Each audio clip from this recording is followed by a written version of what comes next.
Hey everyone, so for my final project, I picked the movie Ferris Bueller's Day Off, which is from 1986. Sorry, I'm going to be reading off of my script, so I'm not going to be looking directly at the camera. So Ferris Bueller's Day Off, in my opinion, is the epitome of the adolescent experience.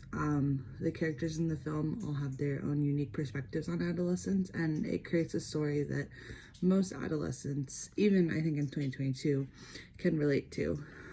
Ferris Bueller's Day Off, if you haven't seen it, sorry, spoilers, is exactly what it sounds like, Ferris Bueller's Day Off. Ferris is a senior in high school, and he wants a day off of school to explore and experience the city he resides in, which is Chicago. He enlists the help of his friend Cameron and Cameron's dad's 1961 Ferrari to make it the best day off of school ever. And along the way, he picks up his girlfriend Sloane from school, and the whole time, if you haven't seen the movie, the principal is trying to catch Ferris red-handed that he's not sick. So I decided to talk about the characters, specifically and how they have the adolescent journey. So Ferris, the main character, is your typical adolescent who doesn't really like high school and just wants to have fun before high school is over. Ferris Bueller, in my opinion, is what every teenager wants. He's popular and everybody around school knows him, and he's handsome and he has a beautiful girlfriend. The movie opens with Ferris manipulating his parents into thinking he's sick so he can stay home from school.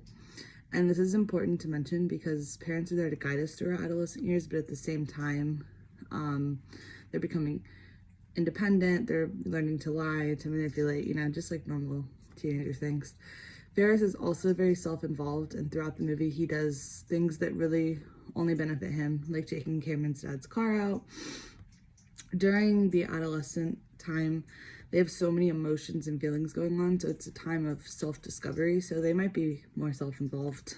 In terms of emotional development, Ferris has a lot of things he's going through. First of all, he's in love with his girlfriend Sloane, and he mentions in the film several times that he's going to marry her, and he even says that he would get married to her that very day. This shows that Ferris has some emotional development, but he also still has a ways to go because, it's pretty frowned upon to get married in high school.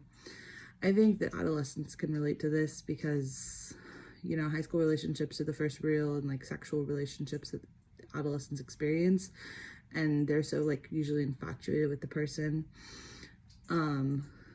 that they think they're going to be with that person forever. And for some people that's true, but for not. There's also just so many hormones and feelings going on that are so confusing and so real, and so they want to act on all of them. So moving on to Cameron's character.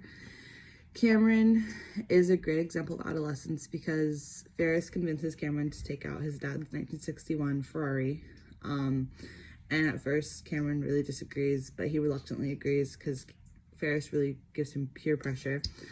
For a majority of the movie, Cameron is super distraught over his dad finding out about the car and how much trouble he's going to be in because his dad loves the car more than he loves Cameron. So Ferris suggests that they will drive the car backwards in order to make the miles come off, but that doesn't work. And for a really long period of time in the movie, Cameron has what looks to be a panic attack, but he tells us later that he just was contemplating life.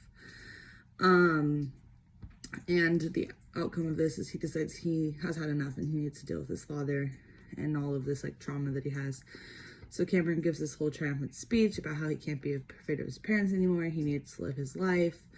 And all of this is happening. He's kicking the Ferrari until eventually it falls off the stand and it rolls out of this glass garage and into a ravine and completely destroys the car. And Cameron kind of freaks out at first, but then he's like, you know what? I have to own up for what I did and I have to deal with my family. I think that a lot of adolescents can relate to Cameron because, during this time period, they're learning how to be independent, but at the same time, they want their parents' approval and they still need their parents and they want to be protected and loved by them. So Cameron has been afraid of his parents his whole life, and he decides that it's time to face up to them because otherwise he's going to spend his whole life being afraid and in the shadow of his parents.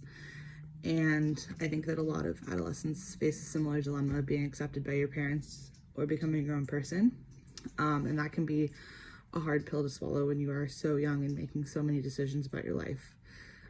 Cameron is using his emotional development to stand up to his parents And several years ago, before all of the cognitive development and whatnot, he might not have been able to do that.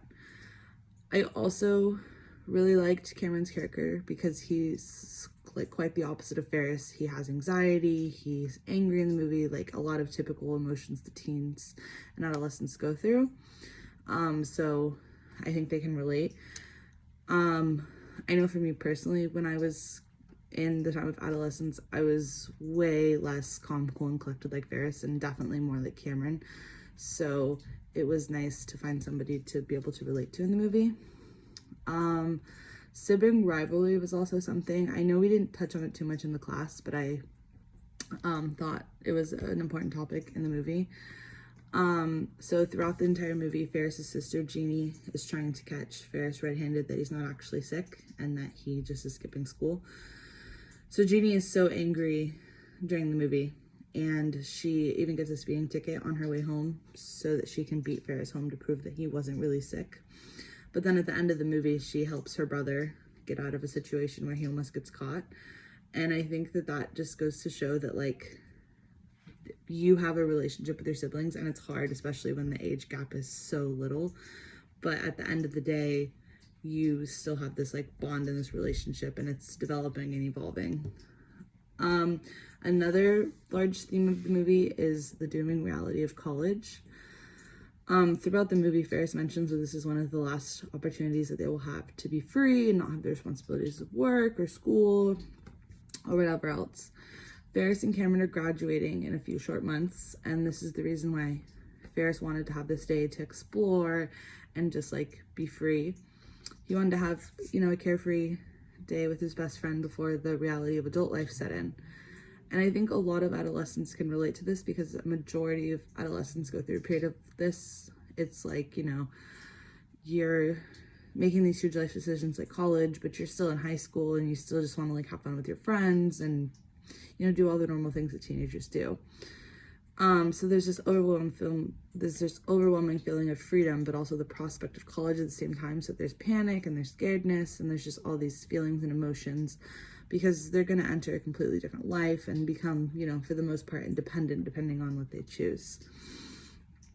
So I think Ferris Bueller's Day Off is an important movie for adolescents to watch because most adolescents, I would say, can relate to one or more of the characters in the film on some level. The movie is silly and it's fun and it has all these, like, different parts to it that are, like, not serious, but there are some themes that I think adolescents will definitely stick with, and it'll show the good and the bad sides of the adolescence experience. Between Ferris and Cameron and the other characters not mentioned, I think everybody can find something to relate to in this classic film.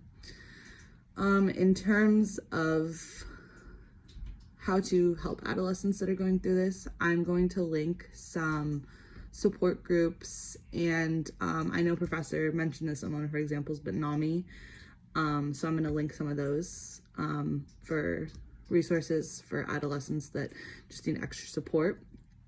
And I also have my references all listed in my script for, besides just the video, like what research I did. That's the end of it. Thank you guys so much. Have a good day.